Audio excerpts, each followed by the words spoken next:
Coming to you live from Radio Cayman Studio. For the record. For the record. Hear from your government officials, independents, and the opposition on issues that matter to you. The record. Engage in an open dialogue between residents and lawmakers. For the record. The record. Informative, impartial, insightful. This is your talk show. 1-800-534-8255. Your calls, your input. This is For the Record. And now, your host, Orit Connor. Good morning and welcome to For the Record this Monday, the first day of May 2017.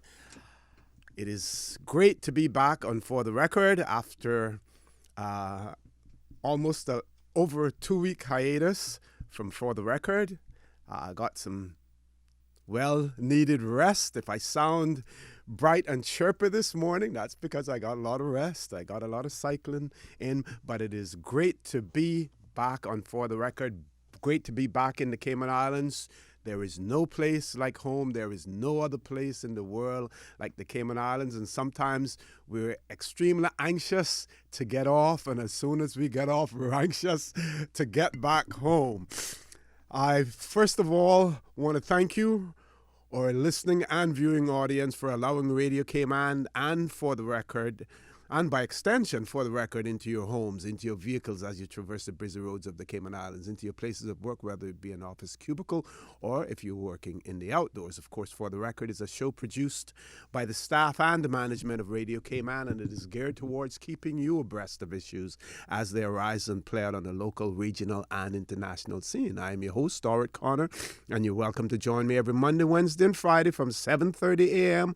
until 9:30 a.m. Our phone lines are always open. There's always someone there waiting to take your calls. Who's that someone? That someone is usually the beautiful voice of Miss Susan Watson. You can call us on our toll-free number provided courtesy of Flo. That toll-free number, 1-800-534-8255.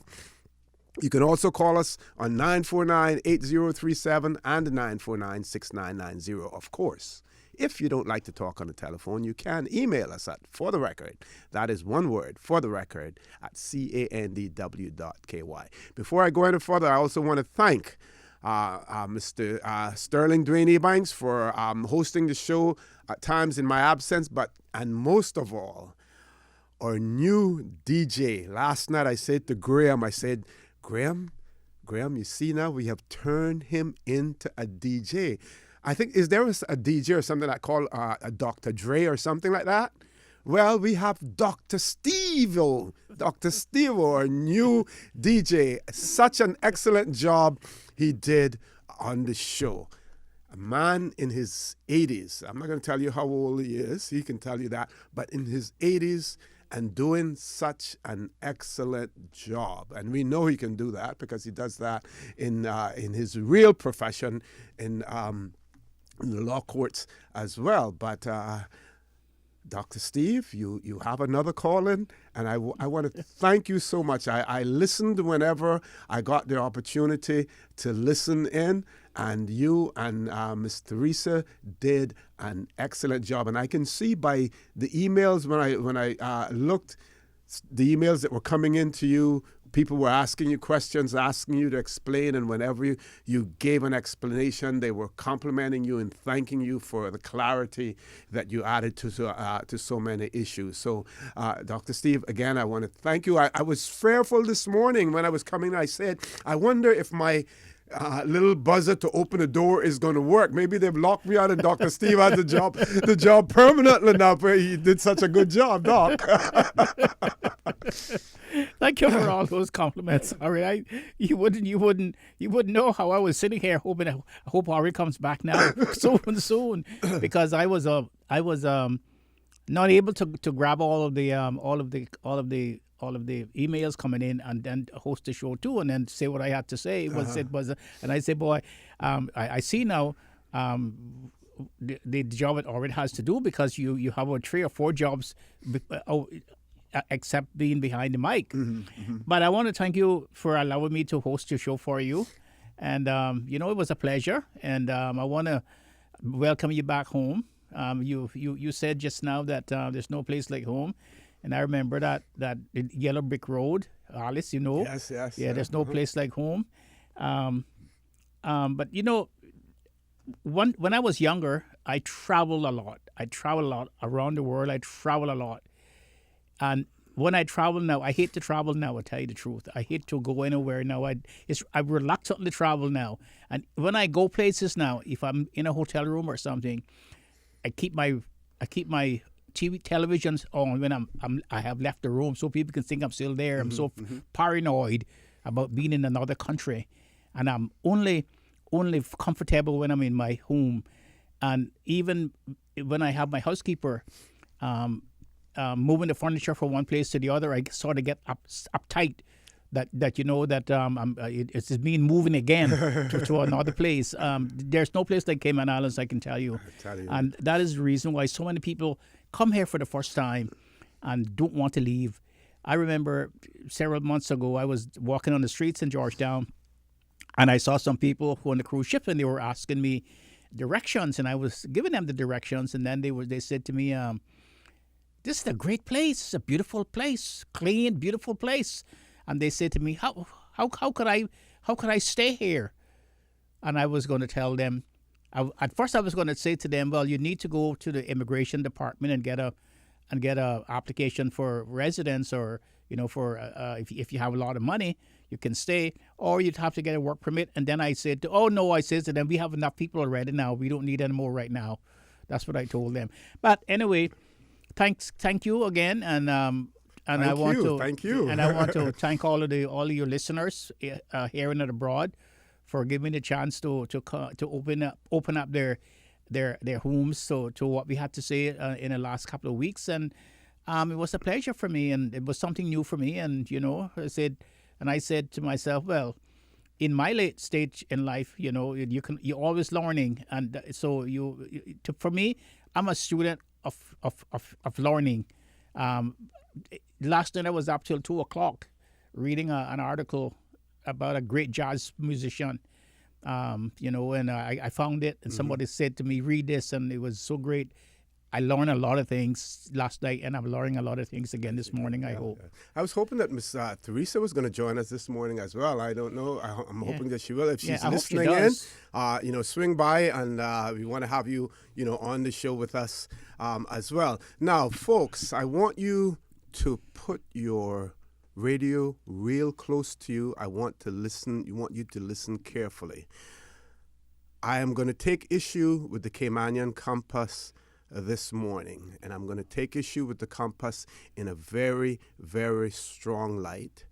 When I told one of my friends about it last night, they said, well, the next editorial will come out saying, that you're a racist or something like that. And this has no racist overtones to it whatsoever. But to fill you in, to start, I'm going to start from the beginning, like Thomas would say with the show. The movies are going to start. Yeah. We're going to start at the beginning. At the beginning, yes.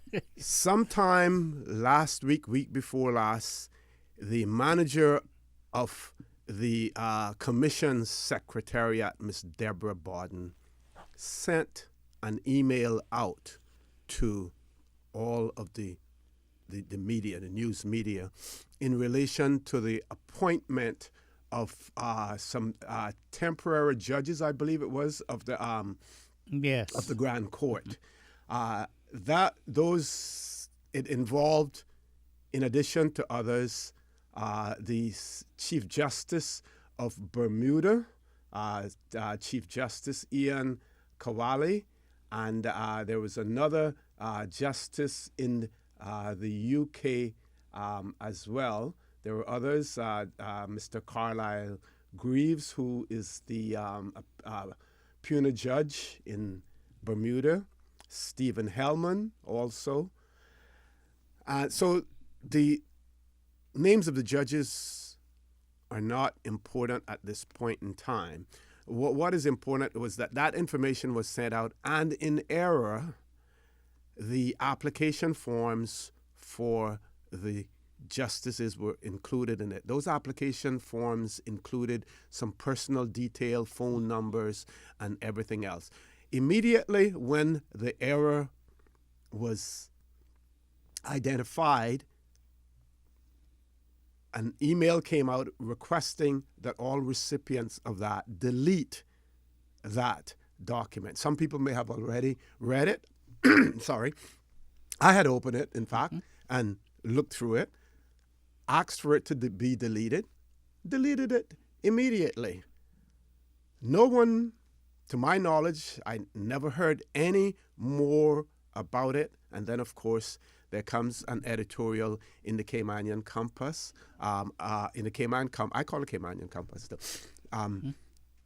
There's an editorial in there talking about the errors and stuff like that, and naming the person who sent this email out, pointing out the fact that they had been requested not to use it, but they could use it if they wanted to because it was sent to them. I think there is something possibly legally, definitely something morally and ethically wrong with you using something when someone has sent it to you in error and has indicated that it was sent in error and asked you to delete it. They insisted that they could continue to use it if they wanted to, even though they pointed out that they would not use that information. Now, everyone may be asking, what is your point, OC? What is the point that you're trying to get after, right? It is my belief, and I believe some other people believe it as well, based on some of the leanings that the editorials in the Caymanian Compass take, and we've seen it in the past where they have tried, where they have embarrassed the Cayman Islands, whether they have done it deliberately or not. They have embarrassed the Cayman Islands, insulted the people of the Cayman Islands on occasions, I believe, as well. And I believe that this is another case of that. Miss Deborah Borden. Remember now, the name Borden, Caymanian name. My question, if the name was Fullest, Fuloff, Bartowski, Dombrowski, or whatever, would the same approach have been taken in terms of, naming and shaming, or just simply let the error quietly go away? As a result of what the Compass's editorial, the Royal Gazette newspaper in Bermuda then takes up the story, talks about the appointment, judges secure Caymanian jobs. That's the article, the headline in the article. And then talks about, there is one particular paragraph that I'm going to read here. The controversy in the Cayman Islands happened after Commission Secretariat Manager Deborah Borden disseminated an email announcing the appointment of Mr. Justice Kawali and British Attorney Raj Parker in the Financial Services Division. So they have been appointed as judges in the Financial Services Division. Her message also included confidential employment applications filled out by the two judges, sharing their home and cell and work phone numbers, email addresses, home addresses, work history, academic records, and other key personal data.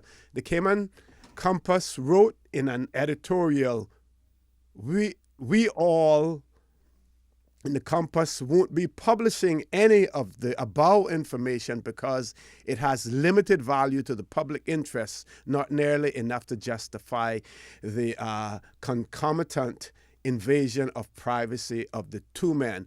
But if we wanted to publish the details, we certainly could.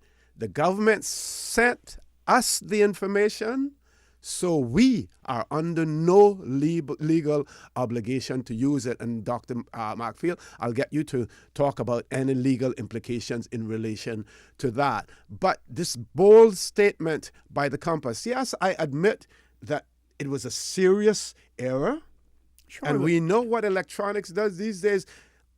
I don't know who has the figures, how many divorces have taken place since we have had Facebook and the internet and everything else, when people are sending messages to their other girlfriend or other wife or other husband and send it to the wrong person. Yes. It happens all of the time. But was this an attempt to again embarrass a Caymanian in a position, in a managerial position? Was this an attempt?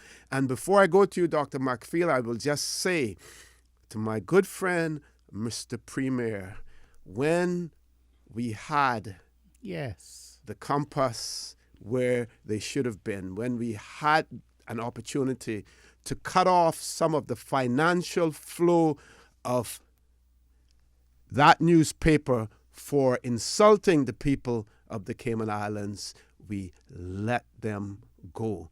We continue to pay for it today.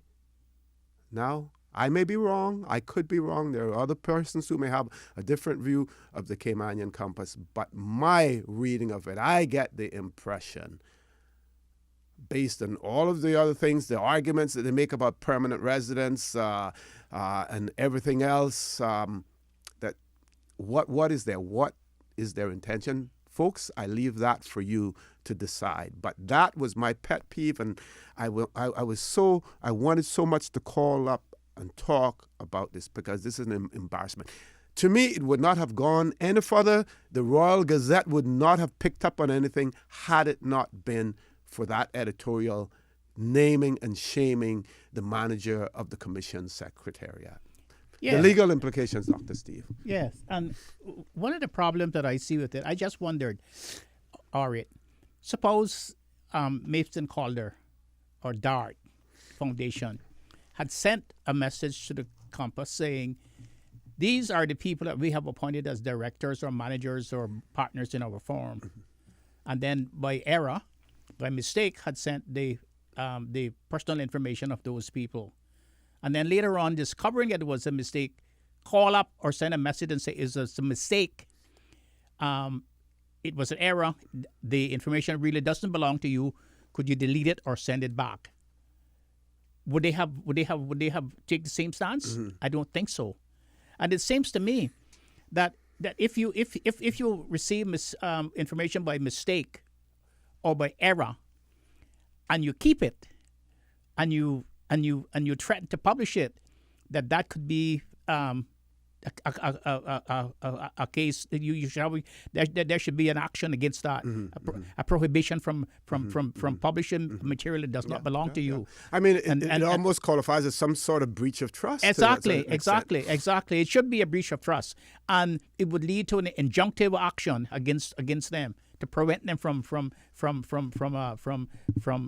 publishing that mistake or that confidential information that doesn't actually belong to them. Thank you, Dr. Steve. Folks, I want to remind you that you're listening to For the Record. I'm your host, Art Connor, my guest in the studio, my co-host in the studio with me this morning, Dr. Steve McField. Please stay tuned for The Record. We'll be back shortly.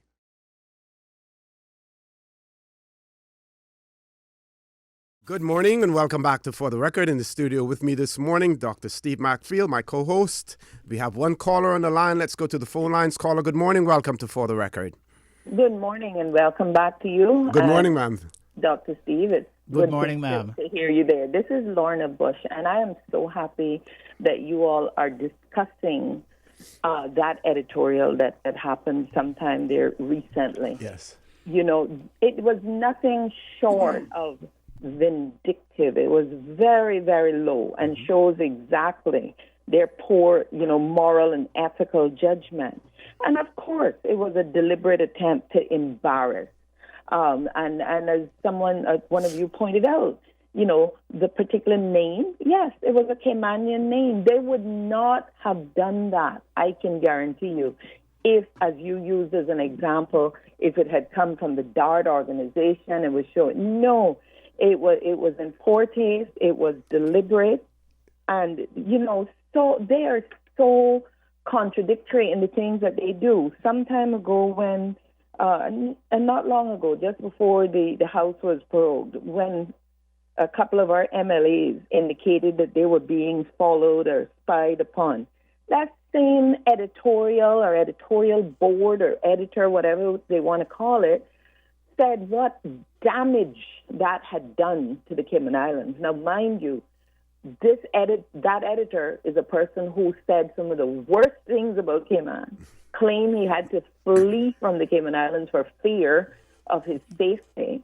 And when he returned, he had to have a security guard with him. All of that. But that didn't do damage to the Cayman Islands, let me tell you. That paper is being used as a tool to help bring about the destruction of these islands. There's no doubt in my mind. And the irony is that they're using our money. The Premier didn't have any choice, Osi. As much as, we might want to, the Premier didn't have a choice.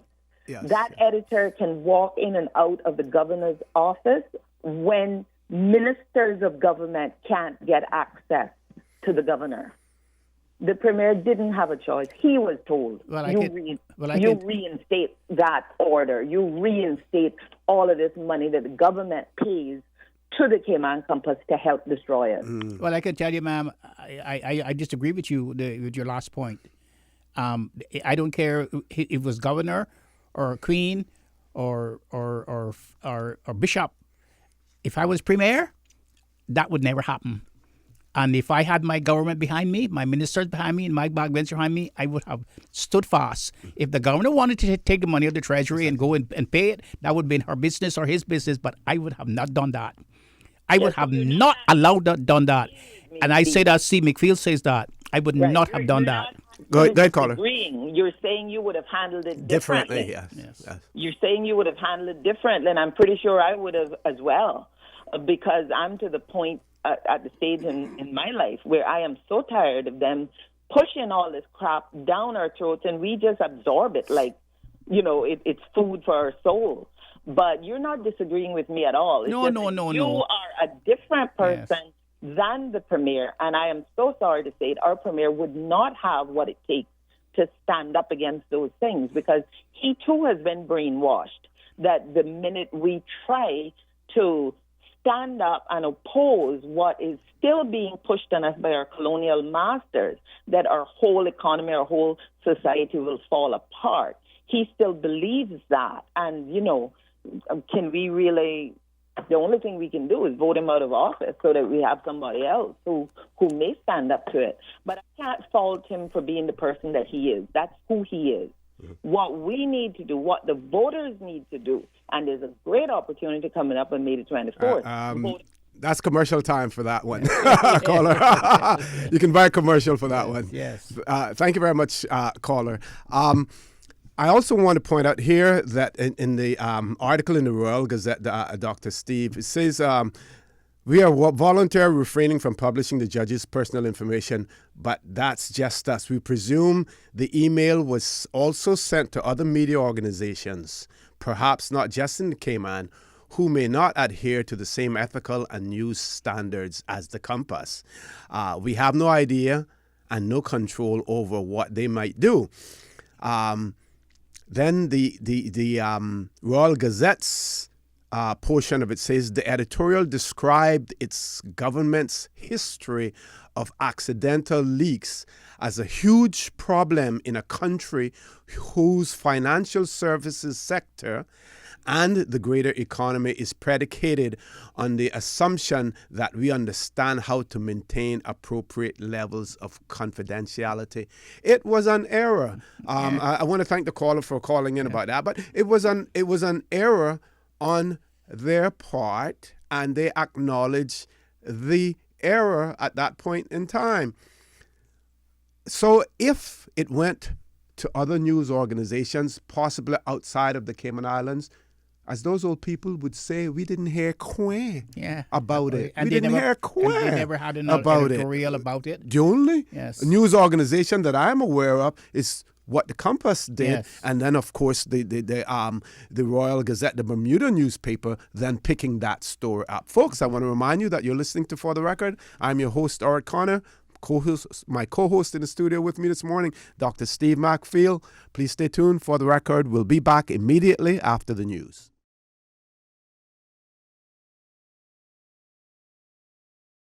Good morning and welcome back to For the Record. I'm your host, Stuart Connor. My co-host in the studio with me this morning, Dr. Steve MacPhail. We're going to shift gears soon, but before, I just want to acknowledge some of the messages that we've received from some of our listeners. One listener says they're always touting American law. How is the law here? If Dr. Steve can advise, and he spoke about that, and we're going to talk a little bit, give a few more scenarios in terms of if you receive something in error, or whether it be a message or maybe financial gain or something like that. Yes. What do you do with it? Said it should be the same as opening mail coming to your box, but addressed to someone else. That is illegal. And then another of our listeners talked about the fact that there are emails, and most emails have this proviso on it, as well. And the listener pointed out this email and other attachments to you are confidential, and unless you're the intended recipient or whatever, it has that proviso, that caveat in it that you're not to use it, and things of that nature, which doesn't exactly mirror the situation that we talked about there, but pretty fairly close to it as well. So before we shift gears and talk about more current stuff with our elections and everything, you had a few more examples that you wanted to give. So you for instance, you cannot take or use things that does not belong to you. For instance, if you have a bank account and someone is supposed to send you, say, $100, and they gave their instructions to their trust company or to their accounting firm to send you the $100, but the accountant or the trust company sends you $100,000 by mistake, and the money comes into your bank account, and you see the windfall when you go into your bank account, know that you didn't have that money there, and then you start spending that money. And then all of a sudden you get a notice saying that money was sent to you by mistake, it doesn't belong to you. It was by error, and you still continue to spend that money. You can be charged for theft, and you can and whatever you spent, you would be obliged to repay it back. Okay. The same would happen. Or if you lost your cell phone, and Mr. Wilkes found that cell phone on the road, say on the side of the road, and he takes that cell phone and he starts using it, and then he's notified that you are the owner of the phone that he has to use, and he refused to give it back. That's theft. Mm-hmm. That's theft by finding, because it doesn't belong to you. And once you're notified that the telephone was lost, just like similar to a mistake, or to the fact that information came to you and was not belong to you, and you use it, you can be injuncted for using that mistake, and because that is an offense. Mm-hmm. And for those listeners, and viewers who think that we're just defending Caymanians for the sake of defending Caymanians, when Caymanians make errors and do things that are wrong, they will be called out for it. But and they have been called out. Yeah, and they have been called out so many times by the same paper. They have been called out. And you heard me call out the premier this morning to a certain extent to say, you had them were, cornered in terms of putting that financial chokehold on them as far as government advertisements are concerned. And of course, Ms. Lorna, pointed out that to a certain extent, there were restrictions, and you retorted to the point that, in terms of the approach, that was taken, you would have taken, a different approach as well. Shifting gears now, Dr. Steve, you and Ms. Teresa did such an excellent job in terms of discussing sections 61 and 62 of the Constitution. Section 61 in relation to qualification for elected membership of the Legislative Assembly, and Section 62 in relation to disqualifications. And during that period of time, of course, was we were receiving the judgments coming back from the Chief Justice in relation to the challenges that were mounted by the supervisor of elections, Mr. Wesley Howell, in relation to the nomination of certain candidates, and that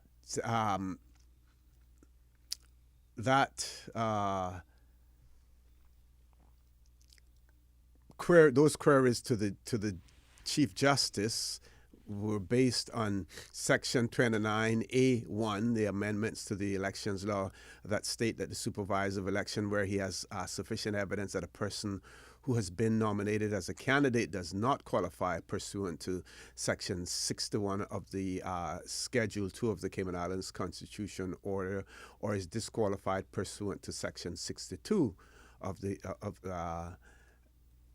Constitution, that the supervisor may apply to the Grand Court for a declaration as to the qualifications or disqualification of that candidate. And we saw two successful challenges and one that was unsuccessful.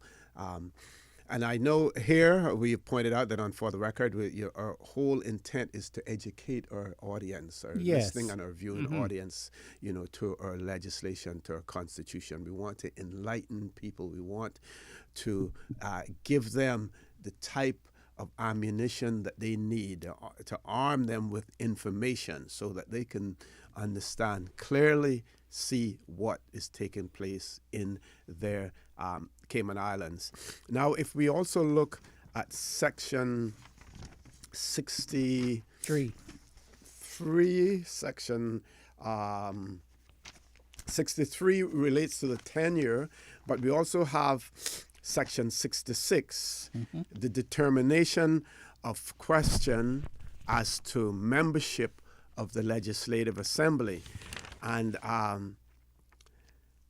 Section 66, subsection 1 reads, any question whether a person has been validly elected as a member of the Legislative Assembly, or whether an elected member of the Assembly has vacated his or her seat in it, shall be determined by the Grand Court, whose decision shall be final and not subject to any appeal. An application to the Grand Court for the determination of any question whether a person has been validly elected as a member of the Legislative Assembly may be made, tie tongue, may be made, A, by a person who voted or had the right to vote at the election to which the application relates, B, a person claiming to have had the right to be returned at such election, C, a person alleging himself or herself to have been a candidate at such election, or the Attorney General. An application to the Grand Court for the determination of any question whether an elected member of the Legislative Assembly has vacated his or her seat may be made by, and that one has to do with the members of the Legislative Assembly. But this particular section, Section 66, differs completely from Section 61 and 62. It has been retained in our Constitution. It was not removed.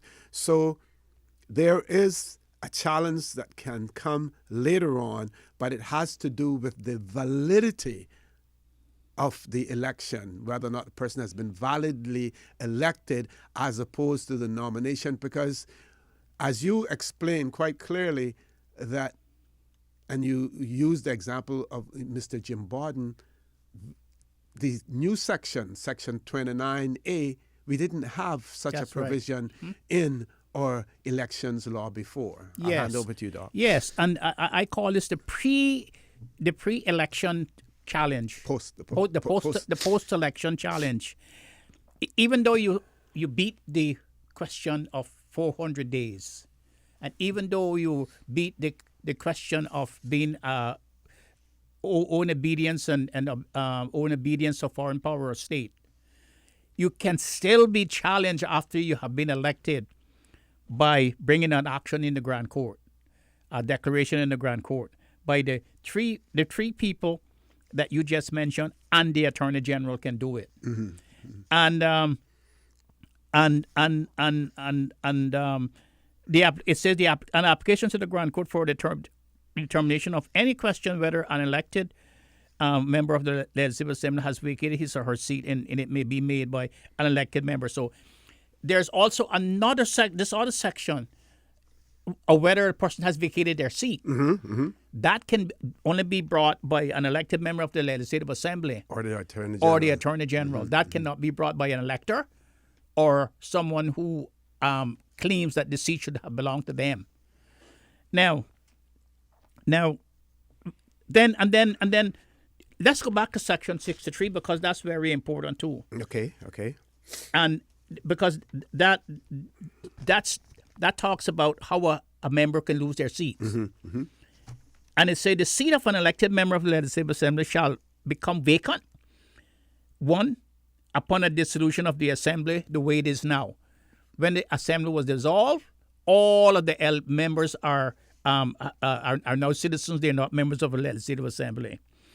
If he or she is absent from the sittings of the Legislative Assembly for such period and in such circumstances as may be prescribed in the standing orders of the Assembly. Now, the standing orders of the Assembly prescribe how many sittings you can be absent or how many days you can be away from the Assembly without notice to the Speaker. If you in breach of those, you can lose your seat. And also, if you cease to be a Caymanian, and or if you cease to be resident in the Cayman Islands, for instance, if you go and you live in Canada, and you get residence in Canada, and you're not residing anymore in the Cayman Islands, or if he or she resigns his or her seat by writing on his or her hand addressed to the governor, and we had one of those recently when Franklin Smith resigned his seat. He was only 6 months in the election after being elected when he resigned his seat, and that's an example of that. And then the other one is if he or she becomes a party to any contract with the government for on account of the public service, or if any firm in which he or she is a partner or in a company of which he or she is a director or manager becomes a party to any such contract, or if she or she becomes a partner in a firm or a director or manager for a company in which is a party to any such contract, but if the circumstances appear to be just to do so, the Assembly may exempt any elected member from vacating his or her seat under this paragraph if the member before or as soon as practical after becoming a party to the contract, or before or as soon as practical there after becoming otherwise interested in the contract, whether as a partner in a firm or as a director or manager of a company, discloses to the Assembly, or if that is impractical, to the clerk of the Assembly, the nature of the contract and his or her interests. Now,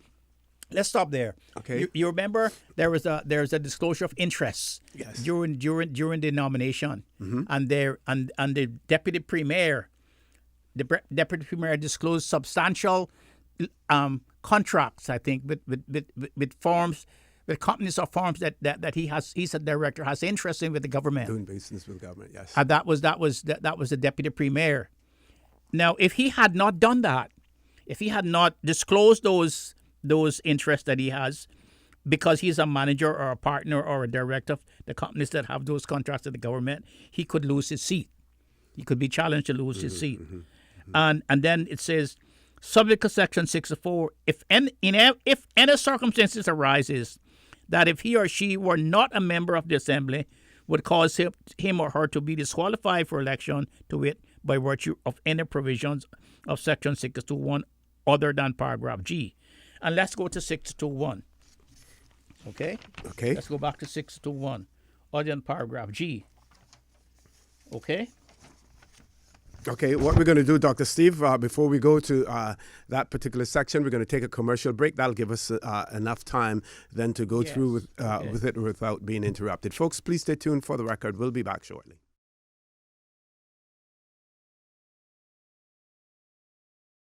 Good morning. Welcome back to For the Record.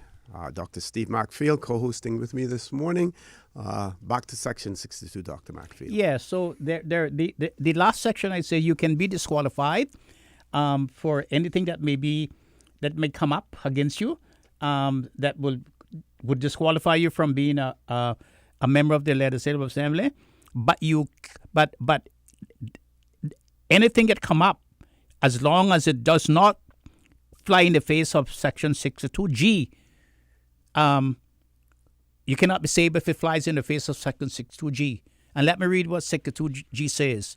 It says, a person who shall not be qualified to be elected as a member of the Legislative Assembly. So if you're already elected, and then you're trying to save your seat by Section 63, the tenure that we just read. Yes. If one of those things happen in Section 63, you may be able to save your seat, but you cannot save it if you fly in the face of Section 62G, which says, no person shall be qualified to be elected as a member of the Legislative Assembly who is a party to a partner or a partner in a firm or a director or manager of a company, which is a party to any contract with the government for on account of the public service, and has not within the period of 1 month immediately preceding the date of an election in which he or she is a candidate ceased to be published a government notice, caused to be published in a government notice setting out the nature of such contract and his or her interests or the interests of any such firm or company in it. And you remember that challenge came with Mark Scotland and John Seymour. Yes. Because they had not published within 30 days after they were elected the fact that they had they had a contract with the government, or that they were party to a contract with the government.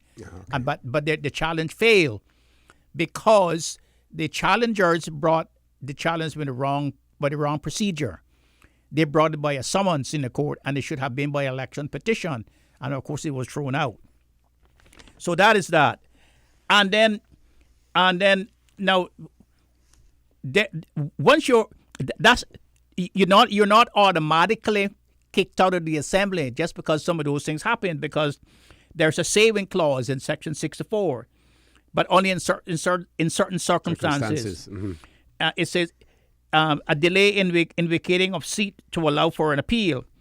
It says if circumstances such as are referred to in Section 63G arise because a member of a judge or declared bankrupt or is certified insane or adjudged of unsound mind, is under sentence of imprisonment, is convicted of an offense involving dishonesty, or is convicted of an offense relating to election, and it is open to the member to appeal against the decision either with or without the leave of the court or other authority, he or she shall forthwith cease to perform his or her functions as a member of the Legislative Assembly, but subject to Section 6.2. He or she shall not vacate his or her seat until the expiration of a period of 30 days thereafter, but the governor may, at the request of the member, extend that period to enable the member to pursue any appeal against the decision, save that extension of time exceeding in the aggregate 150 days shall not be given without approval of the assembly. So if you're convicted of dishonesty after you got elected, or if something happened to you and the matter is appealable, you have the right to appeal, and you can still keep your seat, but it should not be more than 150 days after the incident happened, after you appeal, unless you get the consent and approval of the Legislative Assembly. So you see, there are all these provisions that prevent a person of ill repute and so forth, convicted people, and all of those people are convicted for dishonesty, people serving prison sentences, people who probably got arrested after they got elected in the assembly. You do not automatically lose your seat because you have the right to appeal, and then you have so many days in which to pursue the appeal, and the assembly will approve whether you can stay in the assembly or not. And I envision that would have to be by a motion in the assembly, and and all the members would have to vote and approve the motion as to whether you should stay or go. So it appears that once you have established your seat, been able to secure your seat in the Legislative Assembly, getting you removed from that seat is not that easy. A lot of procedural measures that have to be gone through in order to do that. Yes.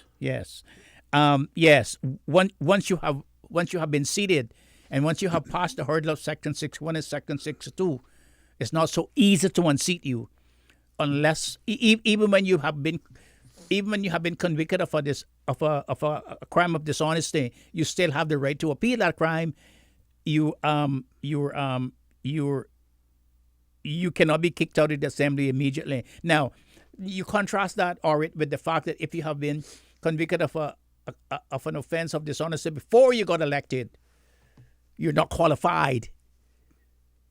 But the Constitution gives you a chance after you have been elected and convicted to appeal the matter to see whether or not that the appeal court would overturn your conviction, because it would be unfair to unseat you and then your conviction was upheld, and your conviction was dismissed against you. Okay, you may have heard me talk about the election petition that was taking place in the Turks and Caicos Islands, and Chief Justice over there, Justice Margaret Ramsey Hale, eventually ruled on that petition as well. I think that ruling came about sometime on the either 27th or 28th of April. Now, in that particular election, in the December 15th, 2016 general elections in the Turks and Caicos Islands, one of the politicians there was declared the winner by a margin of one vote. Yes. One vote. And that was after several recounts had taken place, and after the names were put in a box. You may have also heard me talk about the procedure that is in place in the event of there being a tie in the vote for the top vote getters. If there's a tie at the top, then the returning officer has the responsibility. Now, what the returning officer did in that case was to have the two candidates write their names on a piece of paper. They were folded and they were put in a container held over his head, and he then drew one of the pieces of paper, and that person was declared the winner. Now that was challenged. And in the courts, he sought to have one of the candidates sought to have the election declared null and void, and also that he then be declared the duly elected member for the House of Assembly for that particular constituency. And then the paper says here, according to the court ruling, it transpired that during the course of election day, there was one person by the name of Rigby who attended at the polling station but was not permitted to vote as her name was not on the list for that particular electoral district. The returning officer made inquiries to the supervisor of elections on her behalf, and it was advised that the register of electors had been corrected and that Ms. Rigby was indeed entitled to vote in that district. A few hours later, the supervisor of elections sent an addendum to the voters list, and Mrs. Rigby was permitted to cast her vote. Also, according to the addendum as registered to vote in that particular electoral districts, there were some other persons as well. So the Chief Justice stated that the uncontroverted evidence of the supervisor of elections is that this Rigby was a registered elector. Her claim to be registered as a voter in a particular electoral district instead of another one where she had been previously registered to vote was assented to by the supervisor of elections. The register of elections was amended, and the governor advised of the amendment by email on the 13th of December. She was therefore entitled under the Constitution to vote at that particular district. So the challenge failed at the end of the day because the person was entitled to vote at that particular electoral district as well. And I read this out to again when we come back from the commercial break, and we have one caller on hold as well. But when we come back, to talk about the possibility of a tie here in the Cayman Islands and what would occur if there were a tie for the top vote because of the first past the post system that we have here in the Cayman Islands. Please stay tuned, caller. Please hang in there. As soon as we come back from the commercial break, we will take your call.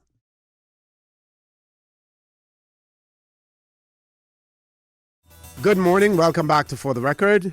In the studio with me this morning, my co-host, Dr. Steve MacPhail. So, we have our 19 constituencies here in the Cayman Islands. We have some of the constituencies where there's a head-to-head battle, only two candidates. There are others where you have multiple candidates based on the one person, one vote principle, based on the number of registered electors in those constituencies. There is that possibility. I don't know what the statistical probabilities of there being a tie, but I would say that it's certainly a much better chance of there being a tie this way with the one person, one vote, single member constituencies than when we had the multi-member constituencies situation. And, you know, fortunately for us, our elections law does address the issue if there's a tie, what would occur. We know that there were old election legislation that if there was a tie, left it to the returning officer to make the decision. In some instances, we have seen where returning officer has the casting vote to determine. I'm not sure that anyone would want to shoulder such a huge responsibility because at the end of the day, that decision could decide, you know, the government that you end up with. Yes, it could decide the supervisor's career too. And we saw in the case of the Turks and Caicos Islands, what they did in that particular instance in the tie was that they put the names of the candidates. Now, there were legal arguments that were brought forward in terms of whether or not the papers were folded properly, that the returning officer in reaching into the bin took a long time before he or she actually retrieved the piece of paper and whether or not they knew how the paper was folded for a particular candidate. Yes. All of that was not successful at the end of the day. But tell us in our elections law how we address the issue. Our election law doesn't have any such provisions. We had it in the old elections law, as you said, but our election law says, for instance, let's have a practical scenario. For instance, with the Premier and Kenneth Bryan in Georgetown Central. Just suppose they both get the same amount of votes. Just suppose he got 600 votes each, or 700 votes each. Then that would be a tie. What would happen then is that they would have to be a by-election in that electoral district. There would have to be a by-election in that electoral district so that the voters would have to go back to the polls and vote again to be able to get a majority because we have the first past the post system. And they would have to go back to the polls to get a majority for one of the two candidates, either Bryan or the Premier. That is how our system is set up. And that's how our system works. But there's another system. Just suppose now, let's say Bryan or the Premier or any candidate got elected. They went through the system of the nomination system and they got elected. But after they got elected, then they discovered that they were disqualified from being elected and should not have been elected. What happened to the seat that has to be vacated now?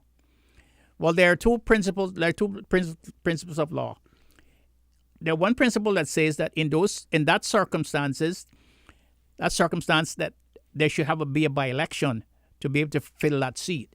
And there's another principle of law that says that you can give the seat to the next person who had the next large amount of votes by the principle that the votes was thrown away. And that principle has been developed because the court says that if the electors were notified that the candidate was not qualified to be elected, and went ahead in any event and cast their votes for that candidate, the court says that those votes is what they call thrown away, and then they can't be counted. They're thrown away. They can't be counted, and then the person who had the next largest amount of votes to that person would get the seat, would be elected. Okay, we're going to shift gears again and talk a little bit about the landscape, the political landscape. And when I speak of landscape, I'm talking about the view when you're walking, when you're riding, when you're driving on the roads. I'm trying to count, but I can't be distracted. I don't want to get into an accident, to see whether or not we have more political billboards on our streets now, on our roads, than we have for sale signs, realtor signs. And this is just a pun. This is just a joke. Is there a huge difference between the political billboards and the for sale signs?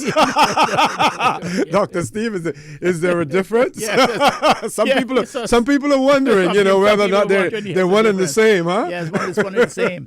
One the same. And to me, the billboard seems to be really large, and it's really large billboards when you're only trying to entice 13 or 1,400 people to vote for you. Mm-hmm. It seems some of the billboards are so large. It seems to me like if they're in New York City and they want 7 million people passing every day to know who the candidate is. I guess everybody in your electoral district should know who you are by now. Yes. And there shouldn't need to be so many large billboards. And another thing that strikes me, is that it seems to me that the company who made it's all the same company that made all the billboards. It seems they all went to the same place to get the billboards made, because all the billboards look the same, and or similar. And the billboards are something else. Somebody said to me just yesterday, I was going out to East End to a funeral from a friend of mine who died, and Miss Claire McLean, knee Rankin. She died in Florida, and she's from East End, and her body was brought back for burial. Okay. And I was going there, and somebody says to me, well, I see. He said, you know what I'm going to do? I'm going to do those billboards. I'm going to go and take them down before anybody takes them down, and I'm going to set them up to board up for the hurricane season that's coming. He said that might be one way to use the billboards. Well, we also see now that the supervisor of elections, the elections office, they're pretty busy in distributing the electors' registration cards. The whole issue of postal ballots, applications for postal ballots and everything is being pursued at this point in time. I thought that I saw something that indicated that the three challenges that were brought forward, they may not necessarily have been the only ones, that there may still be others in the works. Do we have time now for any further challenges to take place when we look at the stage that we're at? And I didn't give my countdown this morning. I was going to leave that for later, but yes. we're only 22 days and hours away from our elections. I don't see, in terms of a person's qualifications, I believe that there are some questions out there as to some other candidates, whether or not they may have U.S. citizenship, whether or not they may have been born in the United States. But I just don't see, being 22 days and hours away, whether another challenge at this point in time, I don't think so, and things. because I think that would disturb the ballot also. Yes, that would prevent the ballot from being ready and going out in time, and also prevent those absentee ballots too from going out in time. It seems to me then that and it's good that we read Section 63 and all of the other sections this morning about the post-election challenge. It seems to me that challenge would come after someone was elected. A post-election challenge could come. And if that was successful, then there would have to be a by-election to fill that seat of the person challenged. If the person, was not supposed to be elected, was not duly elected, was not qualified to be elected, pre-election. Okay. I'm looking for the particular section here in relation to the count because, again, you and Ms. Teresa did an excellent job in talking about the majority voting system and the plurality voting system as well, because there are two distinct types. A plurality vote, where, for instance, in the U.S., it is also referred to as a relative majority in the United Kingdom, and it describes the circumstances when a candidate, or if there's a referendum, a proposition, garners more votes than any other candidate or proposition, right? But does not receive a majority. And one of the examples that it gives is, for example, 100 votes were cast, including 45 for candidate A and 30 for candidate B and 25 for candidate C. Then candidate A receives a plurality of the votes, but not a majority of the votes. Yes. So the majority would be 50 plus 1. 50 plus 1, yes. And we see, for instance, in France and other countries where you have the runoff system, if you do not obtain that majority, then it goes to a runoff, at that point in time. That's what happened with Macron and Le Pen in France. Yes. But we don't have that system. And, the boundary commissioners went to the governor and said, since we're having a new system now, voting system, the one person, one vote, single member constituency, do you want us also to change the electoral system? And she said, no, it wasn't in our mandate. We should stick with the one man, with the first past the post principle. So in our system, if one got 25 and one got 30 and one got 35, the one who has the 35 votes is the winner of the election and is not the majority that he needs to get. Okay, when we return from headline news, we're going to talk about whether or not that is a fair system, whether or not those who are outside of the 35, those voters who have cast their votes for others, how do they have their say? How do they get their views aired and their interests attended to as well? Please stay tuned for the record. We'll be back immediately after headline news.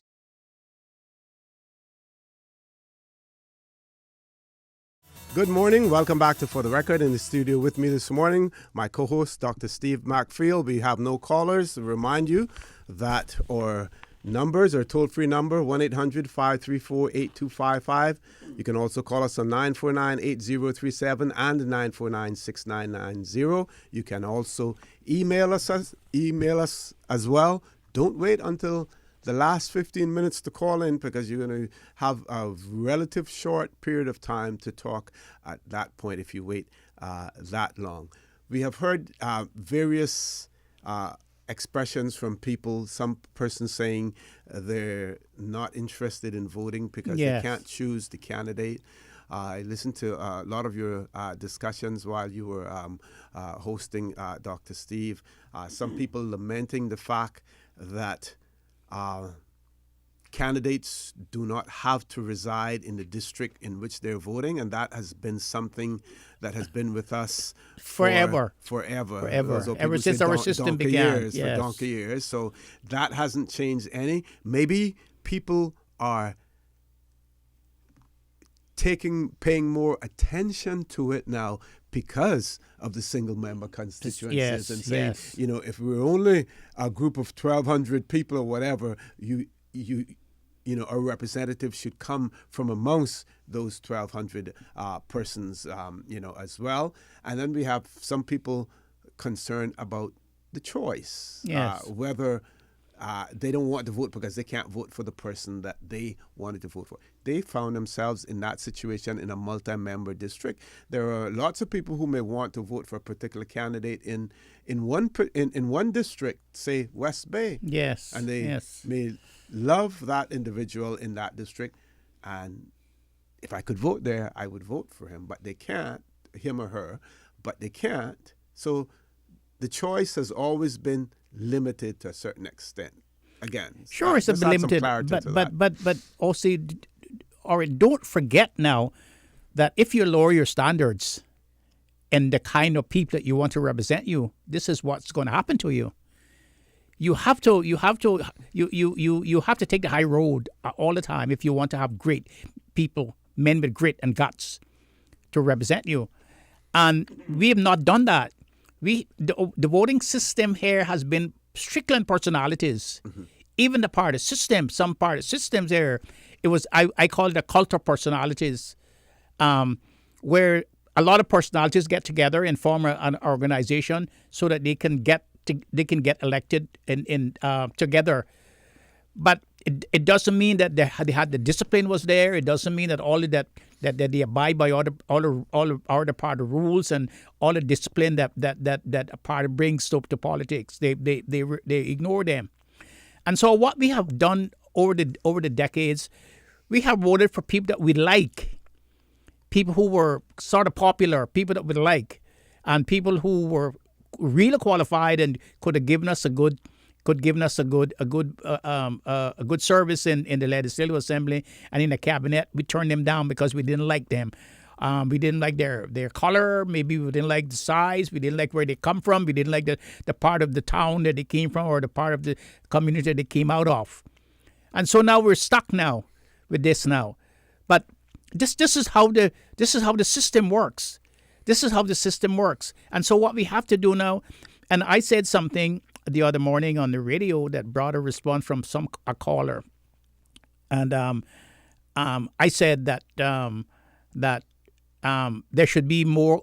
There should be a qualification more than just being a Caymanian to sit in the Legislative Assembly. And someone was asking, what do I mean by that? Well, what I mean by that is that you have to have political qualifications. You have to have.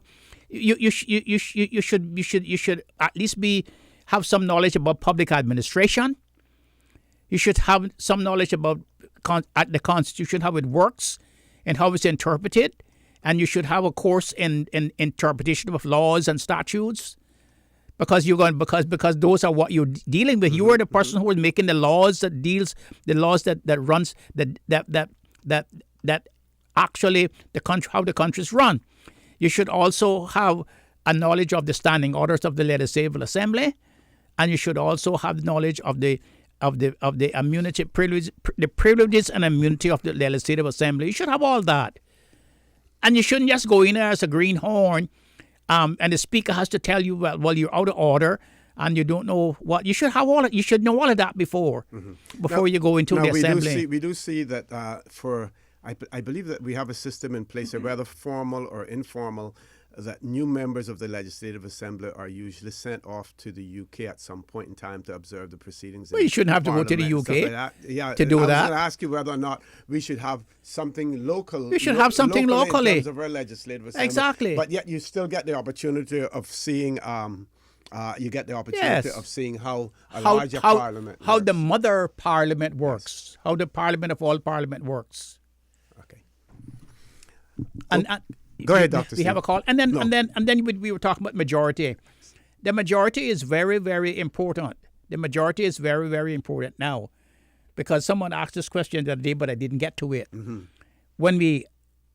After we got elected now, and you come now to say who's going to run the country, that is very, very important, and that is found in Section 49 of the Constitution. Yes. And let me just read what it says. Go right ahead. All right, it says. Appointment of the Premier and other ministers. It says, Section 41 says, the Premier shall be appointed by the Governor as follows. 1. Where a political party gains a majority of the seats of elected members of the Legislative Assembly, the Governor shall appoint as Premier the elected member of the Legislative Assembly by a majority of the elected members who are members of that party. That's number one. And number two says, if no political party gains such a majority, or if no recommendation is made under subsection 1, the Speaker shall cause a ballot to be... Section 2. Yeah. The Speaker shall cause a ballot to be held among the elected members of the Legislative Assembly to determine which elected member commands the support of the majority of such members, and shall record the vote of each member voting. And where such a ballot is held, the governor shall appoint as premier the elected member who obtains a majority of the votes in the elected members. Okay, I'm going to ask you to hold it for us, Dr. Steve. We have one caller. Let's grab the caller. Caller, good morning. Welcome to For the Record. Good morning, OC. Good morning, sir. How are you? I'm good. Glad to hear you back. Thank you very much. Rid of you. Morning, Doctor. Good morning, sir. Good morning. Yeah, I hear you reading there out that Constitution, and I would rather to see the latter one that you read out, whatever that was where the Speaker would actually call and nominate, pull your vote on it. Yes, you mean about the appointment of the premier? Appointing the premier, yes. Okay, now it says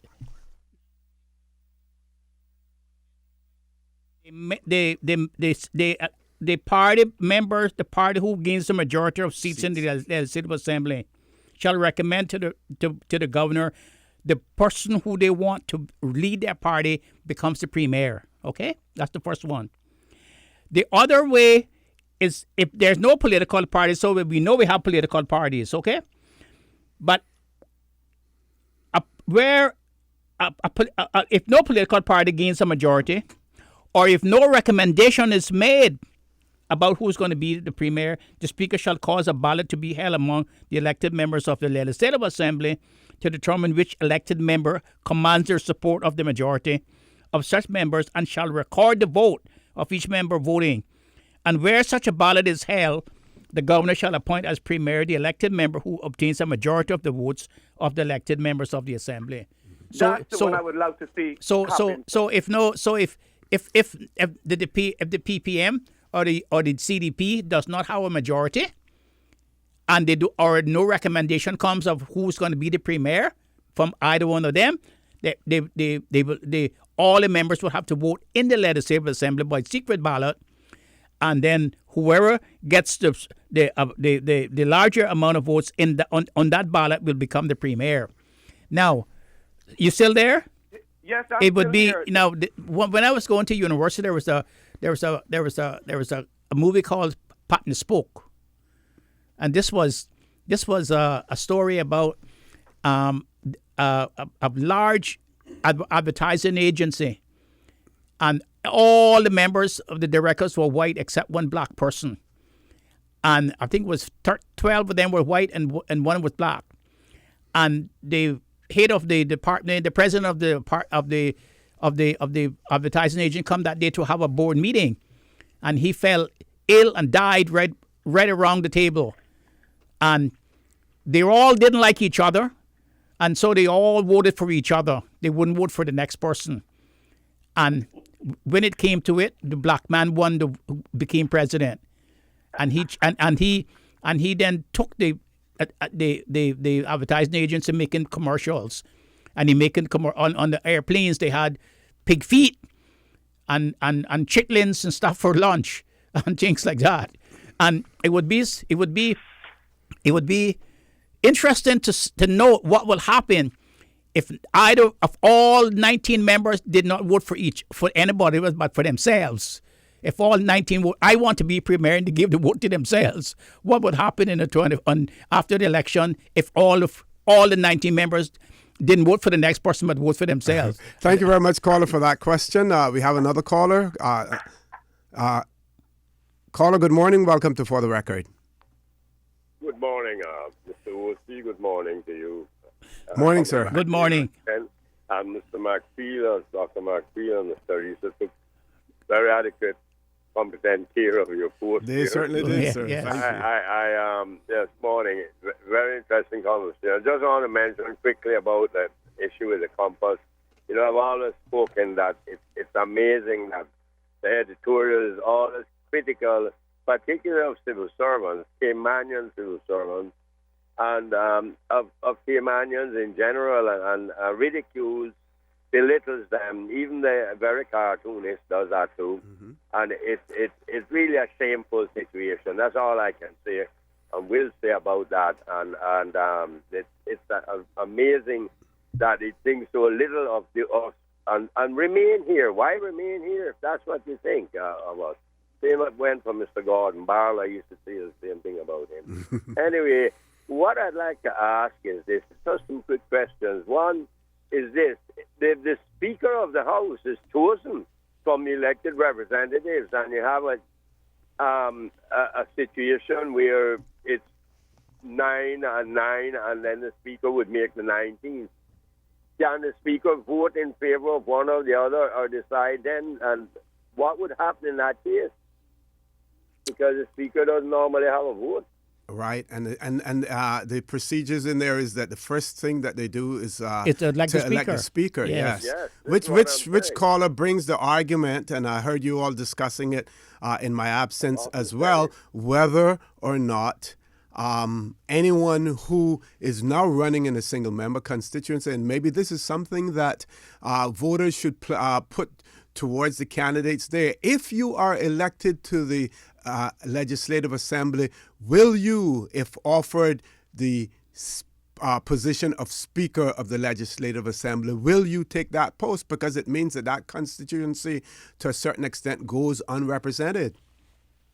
Caller? Yes, that was my position. But the other question I want to ask, I'll hang up on this, I know time is running out. When did they, when was it when we moved the police chief from the immigration, being chief of immigration? It was like 70, 71. 72. But was it done with the consultation of the Executive Council, with the Chief Secretary, or did the British government decide it on their own that it should from now on not be the police chief? Was there a bill passed? Well, that was when the new elections Yes. law came, Yes. immigration law came into effect, sir.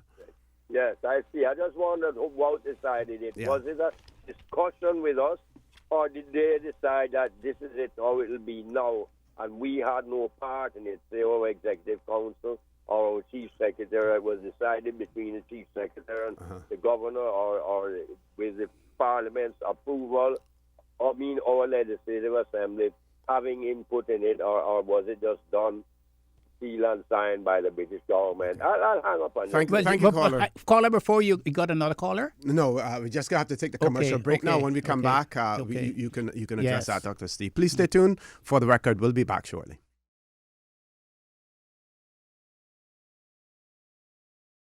Good morning. Welcome back to For the Record. In the studio with me, my co-host, Dr. Steve Macfield.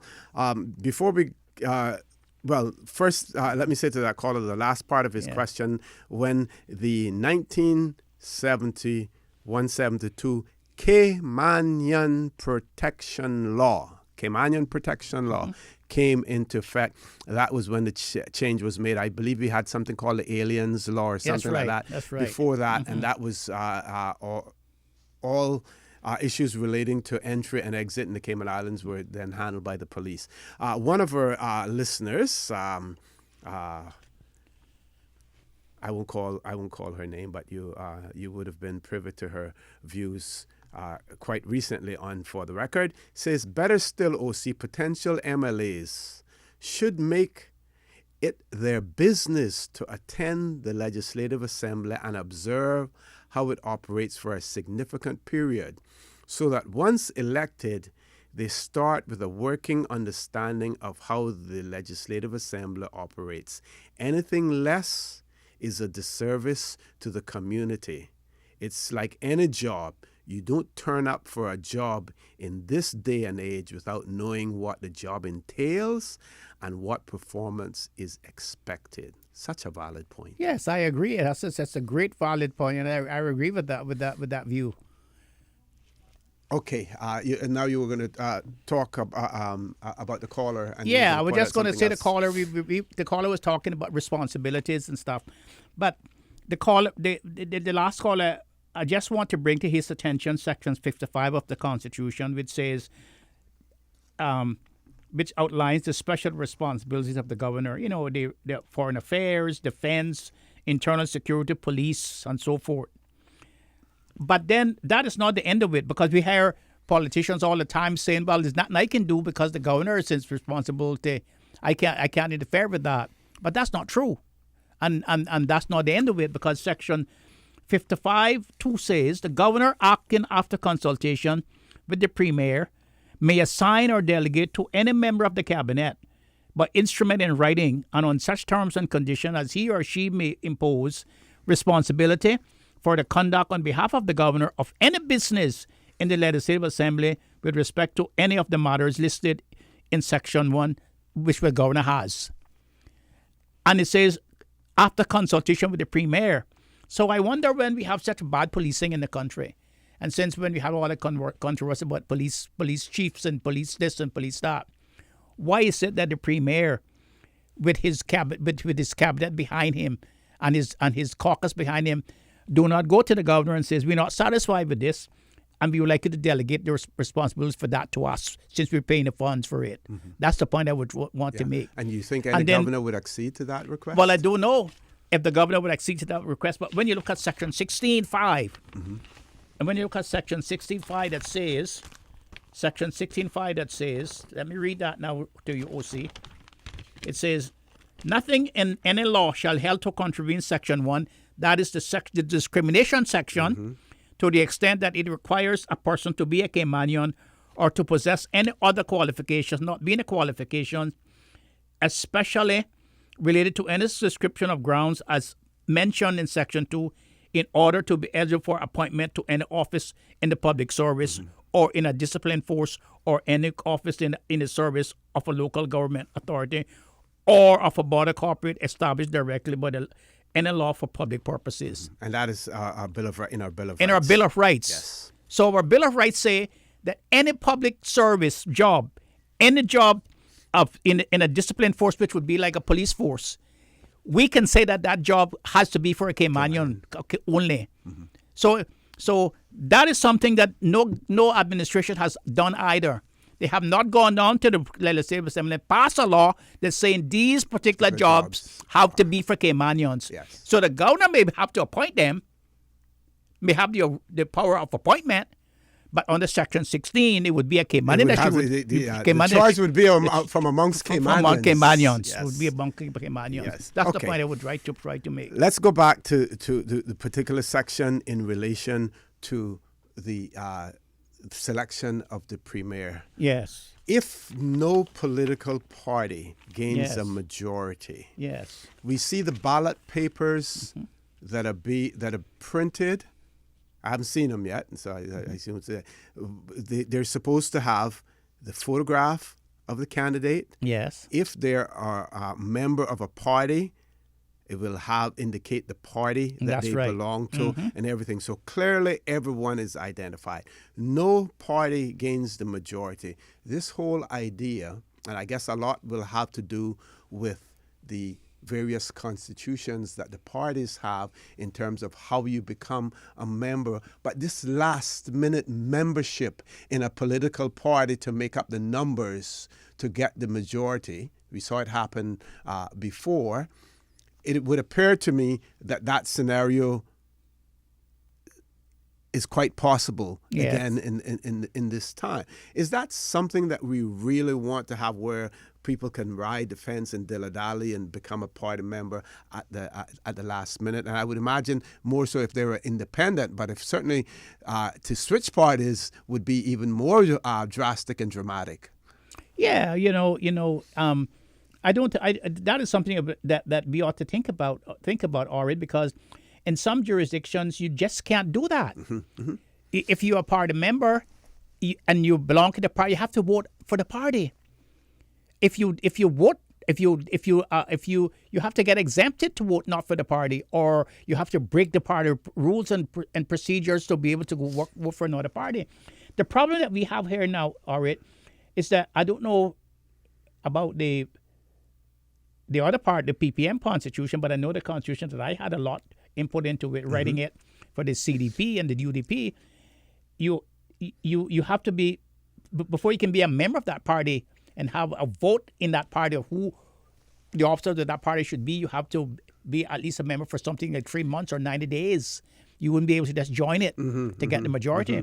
Now, the problem that I see happening now with the parties weaning the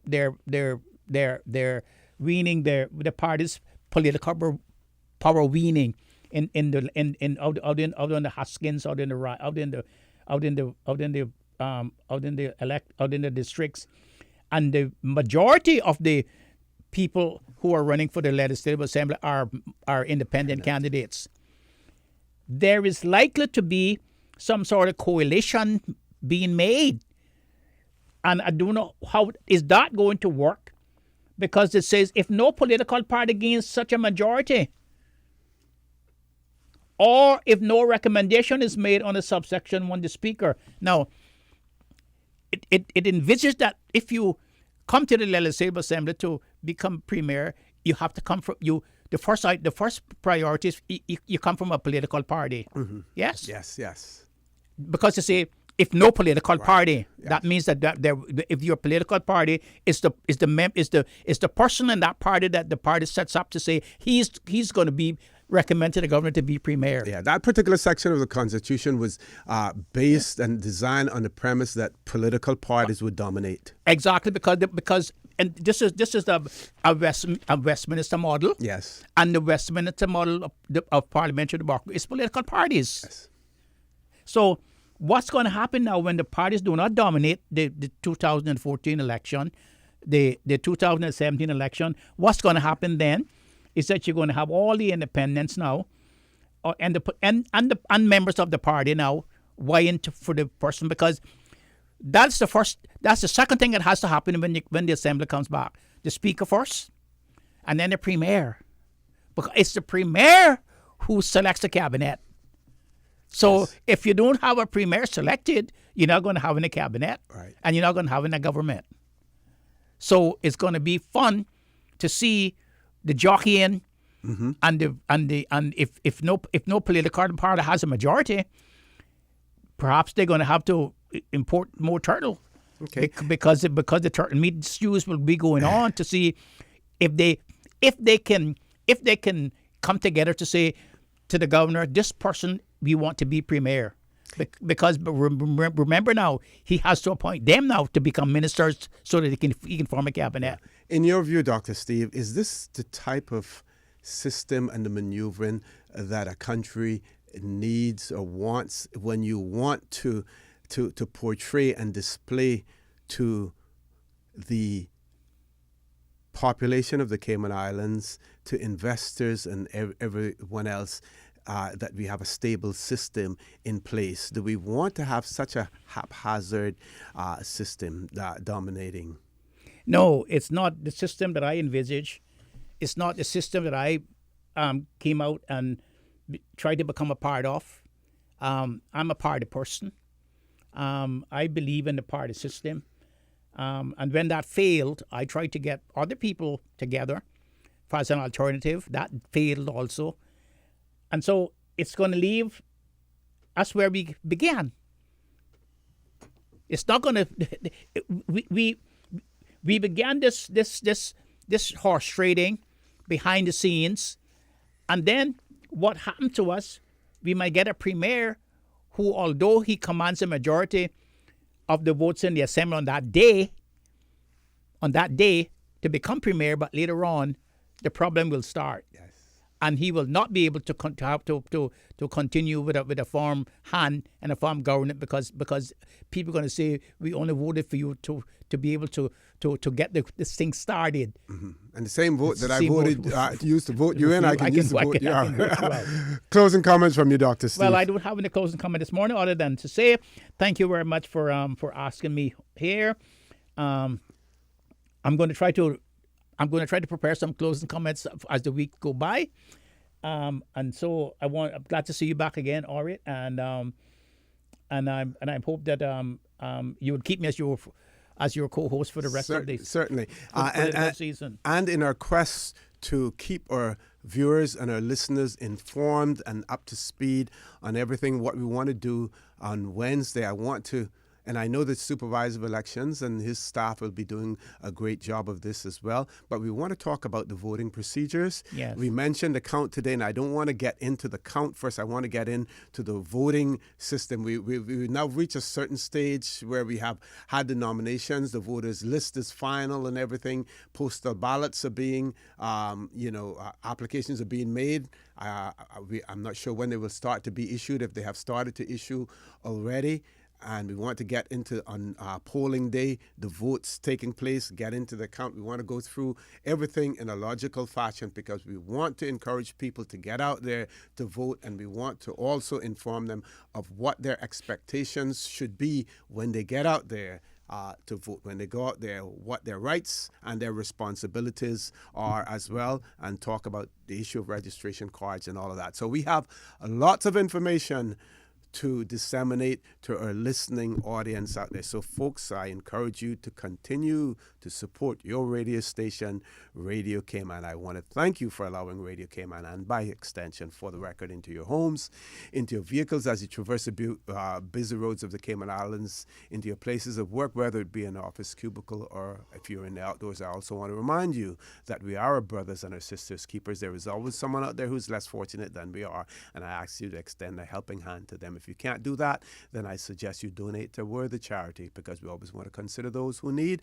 not necessarily those who want. I say to you, have a great day. Continue to support your radio station, Radio Cayman. Join Sterling Dreen Ebanks at 12 noon for Talk Today. Have a great day, and as usual, we ask the good Lord to bless these three wonderful, beautiful Cayman Islands. Informative, impartial, insightful. This is your talk show. 1-800-534-8255.